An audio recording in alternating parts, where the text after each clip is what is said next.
ભાવનગર શહેરના રામદેવનગર શેરી નંબર 1 વિસ્તારમાં આજે બપોરે વીજ વાયર તૂટી એક મકાનમાં પડતા સ્થાનિકોમાં ભયનો માહોલ સર્જાયો હતો। ઘટનાના સમયે ઘરના સભ્યો આરામ કરી રહ્યા હતા ત્યારે જોરદાર અવાજ સાથે વાયર તૂટી પડતા પરિવારજનો ગભરાઈ ઉઠ્યા હતા। વાયર પડતા ઘરમાં ચિંગારીઓ ઉડી હતી, જેના કારણે આસપાસના લોકો પણ ઘટના સ્થળે દોડી આવ્યા હતા। સદનસીબે આ સમગ્ર ઘટનામાં કોઈ જાનહાનિ કે ઈજા થવા પામી નથી, નહીં તો મોટી દુર્ઘટના સર્જાઈ શકી હોત। ઘરના મોભી દ્વારા તાત્કાલિક પીજીવીસીએલ વિભાગને જાણ કરવામાં આવી હતી, પરંતુ સ્થાનિકોના જણાવ્યા મુજબ જાણ કર્યા બાદ પણ લાંબા સમય સુધી કોઈ કર્મચારી સ્થળ પર ન પહોંચતા લોકોમાં રોષ જોવા મળ્યો હતો। ઓકે કાકા, આપનું નામ શું છે? પ્રેમજીભાઈ।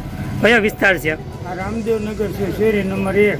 શું બનાવ શું બન્યો અહીંયા અમારે તાર તૂટી ગયો છે આ ધુવારની લાઈનનો। હા, અને અત્યારે અમે અમારા ઘરના બધા અહીંયા સૂતા હતા બપોરે, એ તો અમે બધા ઘરની અંદર હતા અને તાર બરોબર ફળિયાની અંદર પડ્યો। હજુ અમારા ઘરના બહાર જ નહીં રહી શકતા। આવી છે પીજીવીસીએલને જાણ કરી તમે? જાણ તો કરી, અડધી પોણી કલાક થઈ પણ હજુ સાહેબ આવ્યા નથી કોઈ।